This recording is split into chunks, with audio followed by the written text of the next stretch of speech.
Good morning students.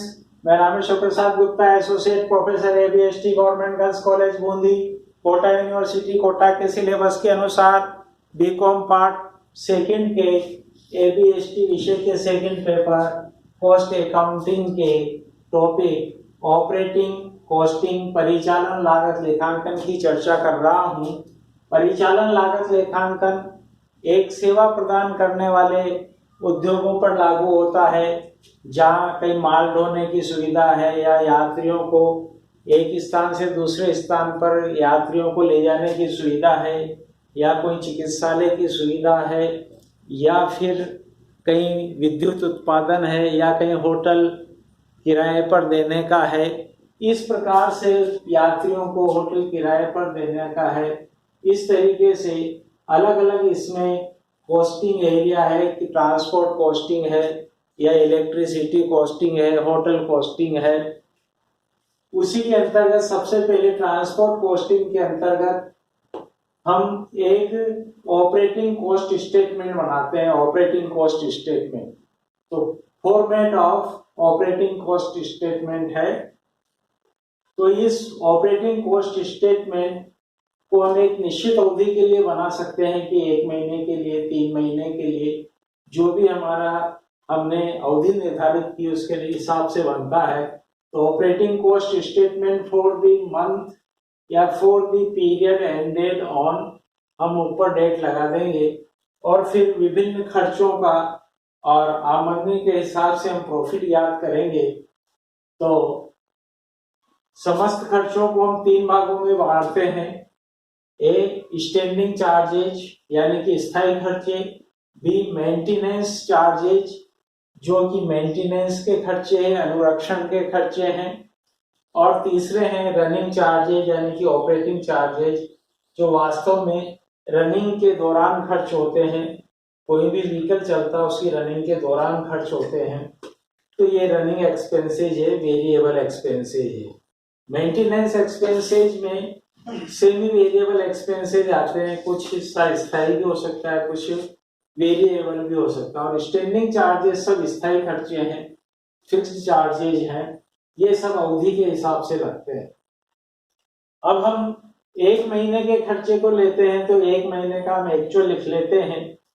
उसमें जितने भी टोटल एक्सपेंसेज आते हैं हेड वाइज हम उसमें टोटल में एक्सपेंसेज लिख लेते हैं। और फिर टोटल टन किलोमीटर या यात्रियों को ढोने का है तो टोटल पैसेंजर किलोमीटर की कैलकुलेशन करके और फिर टोटल कॉस्ट में पैसेंजर किलोमीटर या टन किलोमीटर का भाग दे देते हैं। तो हमें प्रति टन किलोमीटर या प्रति पैसेंजर किलोमीटर इस खर्चे की राशि ज्ञात हो जाती है।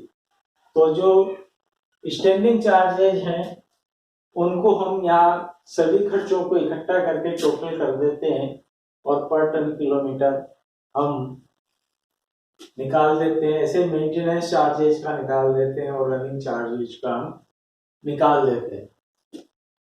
अगर हमें लागतों का तुलनात्मक अध्ययन करना है तो इन्हीं राशियों की हम बजट फिगर से तुलना करके और एक्चुअल में याद कर सकते हैं कि एक्चुअल में लागतें कम लग रही है अथवा ज्यादा लग रही है, और ज्यादा लग रही है तो किन कारणों से लग रही है और उनके ऊपर नियंत्रण किस हिसाब से, कॉस्ट कंट्रोल किस हिसाब से स्थापित किया जा सकता है। स्टैंडिंग चार्जेज के अंतर्गत है licence fees, insurance, road tax, administration expenses, depreciation expenses. Depreciation यदि टाइम के आधार पर चार्ज किया जाता है, अवधि व्यतीत होने के आधार पर चार्ज किया जाता है तो ये स्थायी खर्चा है, अवधि के हिसाब से लगने वाला है।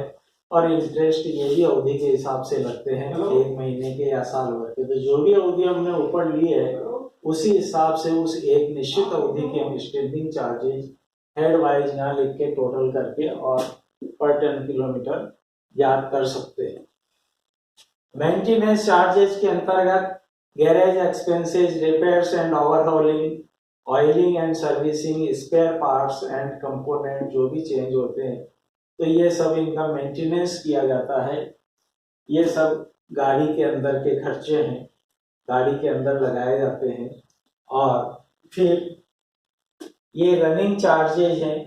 रनिंग चार्जेज वेरिएबल चार्जेज हैं जो प्रति टन किलोमीटर के हिसाब से लगते हैं या प्रति किलोमीटर के हिसाब से लगते हैं कि petrol and diesel, oil and grease, running staff salaries, wear and tear of tyres and tubes, insurance and transit goods, vehicle depreciation if charged on kilometre basis. तो किलोमीटर बेसिस पे या माइलेज बेसिस पे अगर charge किया जाता है तो depreciation को भी हम रनिंग यानी कि वेरिएबल एक्सपेंसेस मानते हैं, रनिंग एक्सपेंसेस मानते हैं। टोटल यहाँ लिख देंगे, एक्चुअल यहाँ लिख देंगे। फिर ये जो तीनों प्रकार के खर्चे हैं इनका हम टोटल ऑपरेटिंग कॉस्ट याद कर लेते हैं कि total operating cost A + B + C। जब टोटल ऑपरेटिंग कॉस्ट याद हो जाती है तो हम फिर कैलकुलेशन करते हैं टोटल टन किलोमीटर का या टोटल पैसेंजर किलोमीटर का।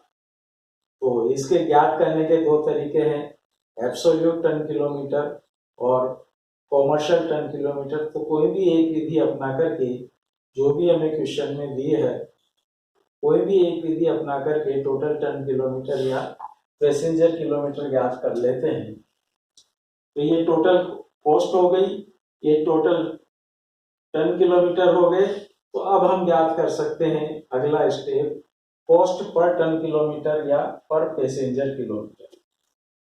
तो इस पहली फिगर में अगली फिगर का भाग दे देंगे, टोटल ऑपरेटिंग कॉस्ट में टोटल टन किलोमीटर का भाग देते हैं हमें, कॉस्ट पर टन किलोमीटर ज्ञात हो जाएगी। और जितनी भी उस एक निश्चित निर्धारित अवधि में हमने रेवेन्यू अर्न की है वो रेवेन्यू यहाँ लिख देंगे हम।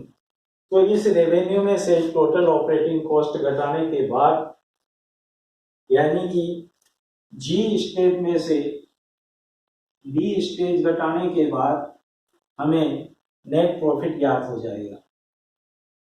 तो ये नेट प्रॉफिट भी हमें टोटल या पर टन किलोमीटर या फिर पर पैसेंजर किलोमीटर ज्ञात हो जाएगा। इसी के साथ ये रहा ऑपरेटिंग कॉस्ट स्टेटमेंट। धन्यवाद।